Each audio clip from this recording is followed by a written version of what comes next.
pessoal, vamos dar continuidade aqui no nosso estudo e eu disse a vocês que a gente ia resolver agora algumas questõezinhas. Então eu trouxe duas questões de concurso público, tá?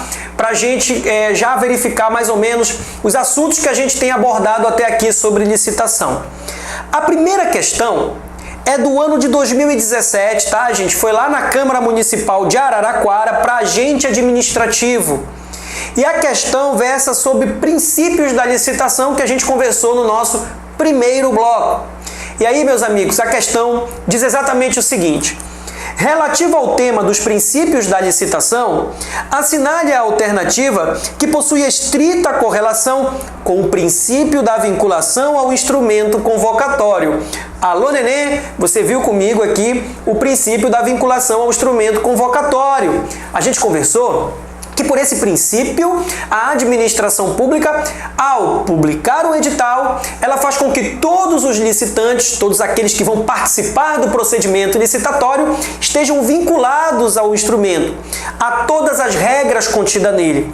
Tanto é que a gente falou para vocês que a licitação, o edital de licitação, acaba se tornando a lei daquela licitação, daquele certame.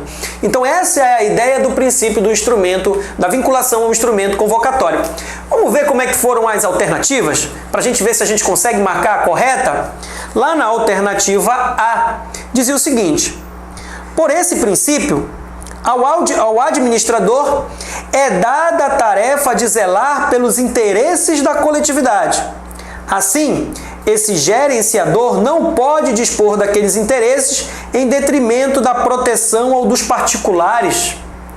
Em nada tem a ver com o princípio da vinculação ao instrumento convocatório. A gente está vendo, inclusive, um princípio muito próximo do que a gente viu lá atrás em princípios, quando da indisponibilidade do interesse público. Em nada tem a ver com o princípio da vinculação ao instrumento convocatório. Alternativa B. Ela vai dizer que, pelo princípio da vinculação ao instrumento convocatório, a boa-fé deve consubstanciar os atos praticados pelo administrador. Nesse sentido, o princípio deve ser observado não apenas pelo administrador, mas também pelo particular, que se relaciona com a administração pública. Também não tem nada, mas absolutamente nada a ver com o princípio da vinculação ao instrumento convocatório. Você vai lembrar de boa-fé também, de conduta, de boa conduta, honestidade. Vai lembrar muito o princípio da moralidade. Mas o princípio da vinculação ao instrumento convocatório, nada a ver. Alternativa C. Esse princípio constitui a lei interna da licitação. Trata de princípio essencial, cuja inobservância enseja nulidade do procedimento. Opa! Nós estamos agora diante da alternativa correta. Olha lá, o princípio da vinculação ao instrumento convocatório diz exatamente isso, que a licitação é a lei interna, o edital, é a lei interna da licitação. O instrumento convocatório é a lei interna da licitação. Em que pese, inclusive a gente tem conversado que não é tecnicamente muito correto, usar a expressão lei para o edital, que nada mais é do que na realidade um ato administrativo, mas não uma lei, falando no seu sentido técnico, lei não é.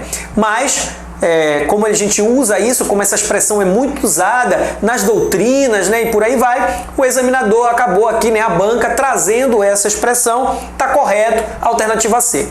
A alternativa D dizia o seguinte, por esse princípio, a administração só é dado o direito de agir de acordo com o determinado pela lei. Esse é o principal corolário do princípio da legalidade e constitui uma das principais garantias de respeito aos direitos individuais. Sem chance. Toda vez que você ouvir falar no princípio da vinculação ao instrumento convocatório, lembre-se sempre que é a ideia de que todos aqueles que participam da licitação estão vinculados ao instrumento, que é o edital, na maioria das vezes, que inclusive, segundo parte da doutrina, costuma dizer que é a lei da licitação. Tranquilo, gente? Bacana, né? Uma outra questão, agora do ano de 2016, vai falar sobre a obrigatoriedade. Olha como é que diz a questão. A obrigatoriedade de realização de licitação, esse é o comando da questão, tá, gente? A obrigatoriedade de realização de licitação é um princípio da administração pública expressamente prevista no artigo 37 da Constituição Federal, como forma de preservar a moralidade, a impessoalidade e a isonomia nas contratações públicas. No que diz respeito à licitação pública, é correto afirmar: alternativa A. A obrigatoriedade de realização de licitação não comporta ressalvas, exceto nos casos em que a concorrência é impossível. Gente, essa alternativa não está correta. Você vai também lembrar, e a gente vai ver ao longo do nosso estudo, que a licitação ela não cabe em determinadas situações, como nas hipóteses de inexigibilidade e dispensa. Então você não tem só nos casos em que a concorrência é impossível, nós temos diversos incisos que vão trabalhar também exceções para a realização da licitação, como é no caso da dispensa dela. A alternativa B vai dizer o seguinte: as modalidades de licitação são de livre escolha do gestor público, desde que assegurem a igualdade de condições entre todos os interessados. Será que é assim que funciona? Será que é o gestor público que escolhe quais as modalidades de licitação? Não é bem assim também. A lei de licitação, em diversas passagens, em diversos momentos, ele vai trazer que em determinadas hipóteses, em determinadas situações, a modalidade de licitação deverá ser X. Inclusive, nós vamos conversar sobre isso, sobre uma dessas hipóteses, neste bloco agora. Então, alternativa B, fora. Alternativa C. As empresas estatais não estão obrigadas a realizar licitação para contratações de qualquer espécie, visto que são pessoas jurídicas de direito privado. Errado! Acabamos de ver quem são as pessoas obrigadas a licitar. E aí nós vimos que as estatais são sim. As empresas públicas, sociedades de economia mista, fazem parte da administração indireta e, mesmo não sendo pessoas jurídicas de direito público, vão ter que licitar. Tranquilo, gente? E aí, olha só, alternativa D. As autarquias, como é o caso das universidades federais, não precisam realizar licitação para a contratação de serviços, uma vez que integram a administração indireta. As autarquias fazem parte da administração indireta, mas são obrigadas a licitar. Vimos agora há pouco, fundação, autarquias, empresas públicas, sociedades de economia mista. Todas têm que licitar. Sobra a alternativa E. Ela tem que estar certa de algum jeito. Vamos lá? Cabe à União editar normas gerais de licitação, sendo tais disposições aplicáveis a administrações públicas diretas, autárquicas e fundacionais da União, dos estados, do Distrito Federal e dos municípios. É perfeito, gente! Olha, inclusive na Constituição Federal, a gente vai observar a competência privativa da União para legislar sobre licitação e contratos em geral. Mas os estados, os municípios, o Distrito Federal também podem licitar. Tranquilo? Eles têm esta prerrogativa também para falar de licitação, dentro do âmbito do seu território, é claro. E quando eles não têm uma regra sobre licitação, aplica-se a geral da União. Então é muito importante você saber disso. É uma competência privativa da União de legislar, mas os estados podem. Inclusive, nós vimos agora há pouco que a administração direta, ela tem que licitar. Não é verdade? União, estados, municípios e Distrito Federal. Nossa alternativa correta, portanto, é a alternativa E. Fechado? Vamos continuar? No nosso bloco agora, a gente vai começar a conversar com vocês sobre as modalidades de licitação. É agora que a gente vai descobrir quais são as modalidades, quais são as licitações que existem aqui, que a Lei 8.666 apresenta para a gente. A gente vai começar falando da modalidade licitatória concorrência. A concorrência, meus amigos, é uma modalidade de licitação em razão do valor. E a concorrência, meus amigos, é aquela modalidade de licitação mais ampla, que admite o maior número de participantes. Então ela tem essa característica, ela apresenta a maior participação possível. Além do mais, essa licitação ela é para valores muito altos. Mas o que são considerados valores altos? E aqui vale algo muito importante para você. Esses valores eles foram atualizados, inclusive agora, no ano de 2018. Então lá, quando foi criada a lei de licitação, no ano de 93, a gente tinha uma realidade econômico-financeira. Agora não, meus amigos, mudou. A situação econômica é diferente, há uma defasagem muito grande em função da inflação, em função de uma série de situações. Houve a necessidade de se atualizar esses valores.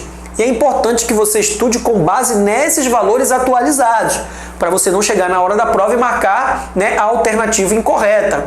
Porque o teu examinador, muito sábio, querendo te passar aí uma rasteira, vai colocar aqueles valores antigos e agora eles sofreram alteração. Galera, quais são esses valores? No caso da modalidade concorrência, todas as vezes que a administração pública for realizar obras ou contratar serviços que são de engenharia, aí vale, meus amigos, vocês precisam saber. Aí será feita na modalidade concorrência todas as vezes que esses valores forem acima de 3 milhões e 300 mil. Acima de 3 milhões e 300 mil. Vou colocar aqui para ficar mais, bem mais explícito. Acima de 3 milhões e 300 mil. Então, todas as vezes, tome nota, que a administração pública precisar contratar um serviço de engenharia ou realizar uma obra dessa natureza, e ela precisa contratar serviços, enfim, bens e por aí vai, se os valores forem acima de 3 milhões e 300 mil, há necessidade de que seja feita na modalidade concorrência. Caso os serviços, os bens adquiridos pela administração pública não forem de engenharia, forem de outras situações, aí, meus amigos, se os valores forem acima de 1.430.000, terá que ser feita na modalidade concorrência. Mais uma vez aqui, acima de R$1.430.000. Então tome nota desses valores, você precisa colocar aí no seu caderno, porque vira e mexe, vez ou outra, o examinador cobra esses valores. Lembrando mais uma vez que esses valores foram atualizados. Então, contratos de serviços, obras de engenharia, acima de 3 milhões e 300 mil, concorrência.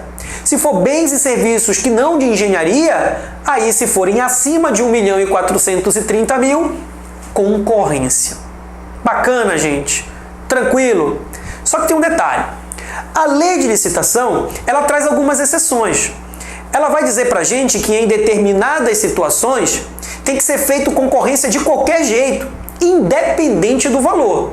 E olha, você sabe que a banca adora a exceção. Então você precisa estar muito atento no que toca às chamadas exceções. Sempre que o teu professor aqui, ou o professor Hugo, quando ele estiver explicando lá também as suas disciplinas, ele falar nas exceções, você sempre tem que tomar muito cuidado e chamar sempre a sua atenção, porque as exceções caem bastante. Então olha aqui, no caso de licitação, nós temos exceção no que toca à modalidade concorrência. Há situações em que, independentemente do valor, terá que ser feito nessa modalidade. Vamos lá? Primeiro caso, concessão de serviço público. O que é a concessão de serviço público? Então, todas as vezes que a administração pública ela transfere a execução de um determinado serviço público seu para um particular, para que ele preste esse serviço, e ele vai ser remunerado pelo usuário do serviço, nós vamos estar diante de uma concessão. Então, a concessão é isso. É a transferência de um serviço público que era do poder público e que ele passa para o particular realizar aquele serviço, e ele, particular, vai ser remunerado pelo usuário. É o que acontece, por exemplo, no setor de transporte. Então, você vai pegar o ônibus, aqui em Belém, por exemplo, da linha Forte, da linha Belém-Rio. Então, essas empresas, elas possuem concessão de serviço. E como é que elas cobram? Como é que elas adquirem verba? Através da cobrança daquelas taxas do ônibus que você paga quando usufrui desse serviço. É o usuário remunerando a própria empresa. Olha lá, da mesma forma acontece com as televisões, a Rede Globo de televisão, por exemplo, que quando coloca as suas propagandas, e vem as marcas e pagam para colocar a propaganda, daquela determinada empresa, Então veja só, é assim que a Globo se remunera, recebe. E ela tem concessão de serviço público, porque a radiodifusão, né, de imagens, sons, ela é do poder público e ela faz concessão para essas empresas. Então perceba que todas as vezes que houver essa concessão do serviço público, quando uma empresa for utilizar um serviço público por meio de concessão, a administração pública fará esse contrato através da licitação na modalidade concorrência independentemente do valor. O mesmo vai acontecer na concessão de direito real de uso. O que é a concessão de direito real de uso? Senão aquelas situações em que a União ela outorga a utilização de um imóvel dela para uma outra pessoa jurídica. Por exemplo, os estados, os municípios, eles vão utilizar, usufruir de um imóvel da União ou uma entidade sem fim lucrativo para então realizar serviços de educação, saúde. Então, quando isso acontece, quando a União faz essa concessão ou para uma outra pessoa jurídica de direito público ou para um ente sem fins lucrativos, aqui ela terá que fazer licitação na modalidade concorrência. Além da concessão de direito real de uso, a aquisição e alienação de imóvel. A administração, ao adquirir imóvel, ao vender imóvel, ela vai ter que fazer na modalidade concorrência. Imóvel, gente. Cuidado, o examinador vai tirar o I, vai colocar móvel. E você não vai marcar como alternativa correta. Então, aquisição e alienação de imóvel por meio de concorrência. Aqui tem a exceção da exceção. Olha que interessante. A Lei 8.666, ela vai dizer o seguinte: todas as vezes que o poder público for vender um imóvel, terá que fazer por concorrência. Ok. Só que, se esse imóvel que o poder público vai vender, de alguma forma ele foi adquirido pela administração pública por meio de... Aí, ó, vou puxar para cá, ó. Por meio de dação em pagamento, ou por meio de decisão judicial, aí a lei de licitação vai dizer que pode o poder público licitar por meio, aí eu vou usar uma outra cor aqui, ele vai poder licitar por meio tanto da concorrência quanto do leilão. Olha a exceção da exceção, né? Então, via de regra, o que a gente tem? Vou passar para cá, ó. Em via de regra, o que a gente tem? Quando a administração pública vai vender ou adquirir um imóvel, vai ter que fazer na modalidade concorrência. Porém, se ela for alienar um imóvel, vender um imóvel que ela adquiriu por uma dação em pagamento ou uma decisão judicial, aí ela vai poder fazer tanto pela concorrência quanto pelo leilão. Eu não sei se você vai lembrar, mas esse foi o exemplo que eu te dei quando a gente conversou lá atrás sobre discricionariedade. Porque aqui é um momento de discricionariedade da administração pública. O poder público, observando a conveniência e oportunidade, vai fazer a escolha naquele momento do melhor tipo de modalidade de licitação para aquela situação. Ou vai escolher o leilão ou vai escolher a concorrência. Bacana, gente? Tranquilo? Olha só, tem mais exceção. Então, a administração, quando for fazer concessão de serviço público, concessão de direito real de uso, aquisição e alienação de imóvel, vai ter que fazer por concorrência, independentemente do valor. Também vai ter que fazer concorrência na chamada empreitada integral. O que é empreitada integral? Muitas das vezes, a administração pública precisa contratar uma empreiteira para realizar uma determinada obra. Às vezes, a administração pública contrata uma empreiteira que vai fazer uma parte da obra. Mas tem outros momentos que ela contrata uma empreiteira que vai se responsabilizar por tudo. Vai entregar prontinho para a administração pública a obra. Nessas situações em que a empreiteira vai entregar completo tudo para a administração começar a usufruir, nós vamos estar diante da chamada empreitada integral. E todas as vezes que a administração pública quiser contratar uma empreiteira para fazer todo o serviço e entregar prontinho, vai ter que fazer mediante concorrência. Empreitada integral, portanto, é mais uma das nossas exceções. E para a gente finalizar, licitação internacional. Licitação internacional, ela vai acontecer todas as vezes que uma empresa estrangeira participar da licitação e que não tiver nenhuma sede aqui no país. Empresas estrangeiras que não têm sede nenhuma no país, a gente vai chamar esse tipo de licitação internacional. Bacana, gente? Tranquilo? Legal. Esses, portanto, são as exceções. Marque isso, grave, anote, coloque no seu caderno, faça um asterisco, né? Coloque uma caveira, enfim, você precisa lembrar dessas exceções aqui. Gente, para a gente finalizar, né? Para a gente finalizar mais um bloco aqui de estudos, eu trago para vocês, um intervalo mínimo. Lembra que eu disse isso a vocês? Lembra que eu disse a vocês que a gente ia trabalhar a ideia do intervalo mínimo? Em cada modalidade licitatória existe um intervalo mínimo. O que é intervalo mínimo mesmo? Oi? Isso, muito bem, né? É aquele intervalo compreendido entre a publicação do edital e o início propriamente do certame, que vai acontecer mais ou menos naquela abertura dos envelopes de documentação, pelo menos em regra. É a abertura dos envelopes de documentação que dá início propriamente ao certame, à licitação. Então, da publicação do edital ao início do certame, há que se obedecer um determinado intervalo.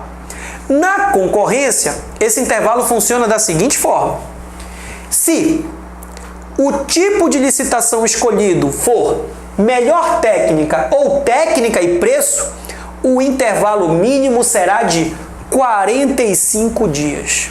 45 dias, portanto, é o intervalo mínimo entre a publicação do edital e o início do certame, quando o tipo de licitação escolhida pelo poder público na concorrência for melhor técnica ou técnica e preço.